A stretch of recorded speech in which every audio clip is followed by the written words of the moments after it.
아침 묵상에 오신 여러분들을 환영하고 축복합니다. 하나님께서 또 우리에게 새로운 날을 허락하셨는데요. 새로운 날을 걸맞는 새로운 은혜로 오늘 하루를 지켜줄 줄 믿습니다. 특별히 오늘은 이번 한 주간의 마지막 날이죠. 이번 한 주간 잘 마무리하고 또 힘차게 주말 맞이하고 함께 하나님의 앞에 예배했으면 좋겠습니다. 오늘은 피부병 재앙이라는 제목을 가지고 출애굽기 9장 8절부터 12절까지 말씀을 좀 살펴봤으면 좋겠습니다. 우리 7절부터 9절까지 말씀 같이 읽어볼까요? 바로가 사람을 보내어 본즉 이스라엘의 가축은 하나도 죽지 아니하였더라. 그러나 바로의 마음이 완강하여 백성을 보내지 아니하니라. 여호와께서 모세와 아론에게 이르시되 너희는 화덕에 제 두 움큼을 가지고 모세가 바로의 목전에서 하늘을 향하여 날리라.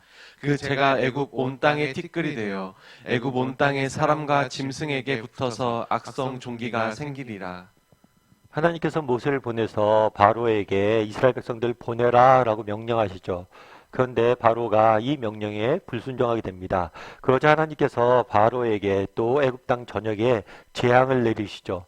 먼저 나일강이 피로 변하게 되고 그 다음에 나일강에서 개구리가 올라오게 되고 그 다음에 또 땅에 티끌을 치니까 이가 온 땅에 가득하게 되고 그 다음에 그래도 말을 안 듣으니까 하나님께서 파리떼가 온 땅에 가득하게 하고 그 다음에는 가축으로 하여금 전염병이 걸리게 합니다. 근데 이 전염병이 굉장히 특이했죠. 고센 땅에 있는 이스라엘 백성들의 땅에 있는 가축들은 이 전염병에 걸리지 않았어요. 그럼 이 사실을 통해서 알 수 있는 건 뭘까요? 그것은 이 전염병이 단순히 자연적인 현상이란 게 아니란 자연적인 현상이 아니란 거죠. 만약에 자연적인 현상이라면 모든 지역에 있는 가축이 전염병이 돌 수 있어요. 실제로 그렇잖아요. 우리가 가끔은 뭐 조류 독감이나 이런 병들이 걸리잖아요. 그럼 지역에 상관없이 다 걸리게 되잖아요. 그래서 그 특정 독감이나 이런 게 발생하면 모든 조류를 다 죽이잖아요. 그런 것처럼 정말 가축이 전염병에 걸렸다면 자연적 현상이라면 모든 땅에 있는 가축이 걸려야 돼요. 그런데 유독 고센 땅에 있는 가축들은 전염병에 걸리지 않습니다. 이를 통해서 알 수 있는 건 뭐예요? 이건 자연적인 현상이 아니란 거죠. 하나님께서 이것들은 행하셨다는 거예요. 뿐만 아니라 하나님께서 그들의 백성들을 보호하고 지키는 모습들을 우리는 볼 수가 있습니다.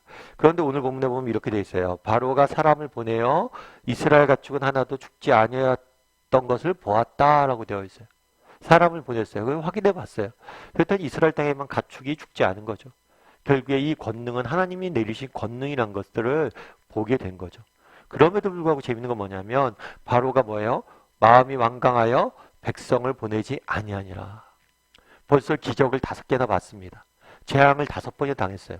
그럼에도 불구하고 완강히 거절하고 있었다라고 성경은 이야기하죠. 그러자 하나님께서 또다시 재앙을 내리게 됩니다. 이번엔 어떤 재앙을 내리냐면 화덕에서 재 두 움큼을 가지고 바로의 목전에서 뭐예요? 하늘 향해 뿌려요. 그러자 그 재가 뭐가 되었다고 그랬어요? 악성 종기가 되었다라고 이야기합니다. 결국에 이스라엘 전역에 전염병을 내리게 된 거예요.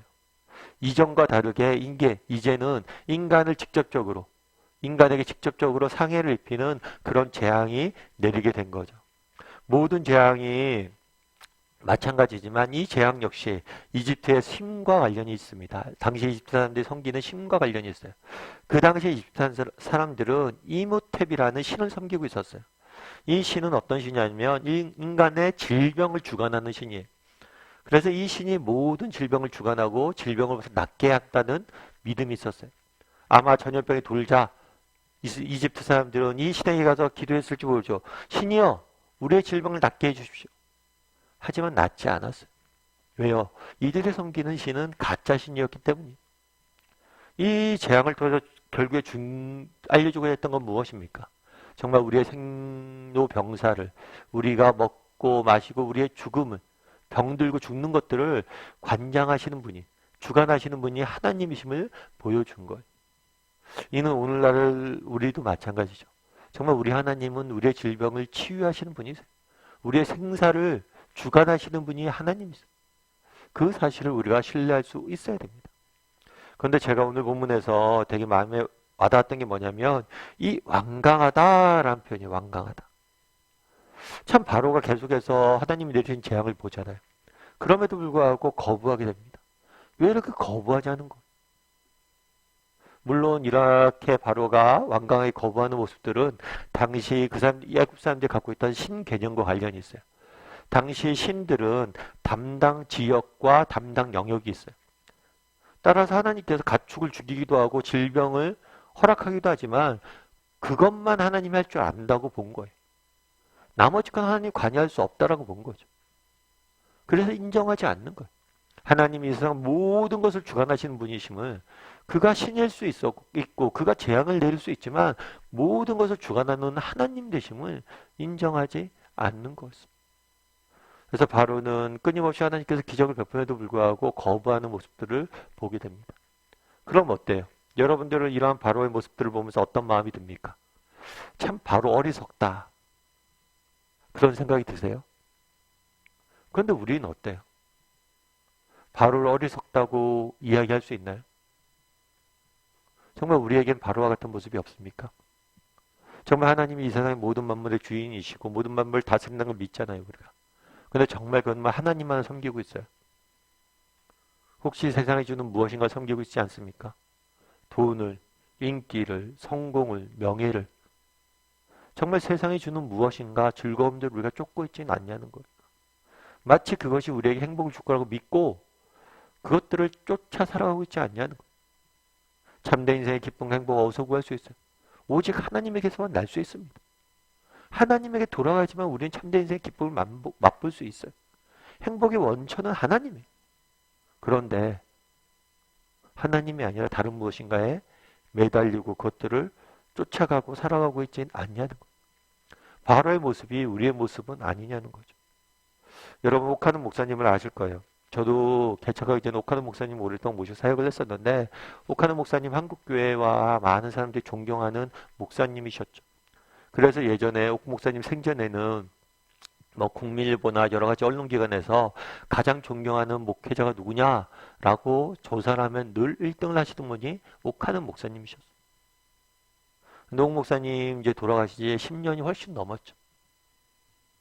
10년이 넘다 보니까 이제 옥 목사님을 기억하시는 분이 많지 않더라고요. 특별히 지금 신학생 같은 경우에는 거의 옥하는 목사님 모르죠. 왜냐하면 사역하는 모습도 못 봤으니까. 10년도 지나지 않았는데 정말 많은 사람들이 뭐예요? 존경하고 그렇게 인정받았던 목사님의 그런 것들도 다 사라지더라고요. 그런데 여전히 그런 사람들의 인기와 명예와 인정을 받기 위해서 정말 쫓아가시는 분들이 얼마나 많은지 몰라요. 금방 사라질 건데. 우리는 그러지 않냐는 거예요. 정말 우리가 쭉 추구해야 돼. 우리가 진정으로 쫓아야 될 건 뭐예요? 하나님이 주신 행복이고 하나님이 주시는 정말 인정이잖아요. 그런데 세상의 인정과 세상이 주는 무엇을 가지고 행복을 추구하고 살아가고 있지 않냐는 거예요. 그런데 재밌는 것은 사실 그런 거죠. 바로는 왜 이렇게 브레이크 없는 인생을 살았을까요?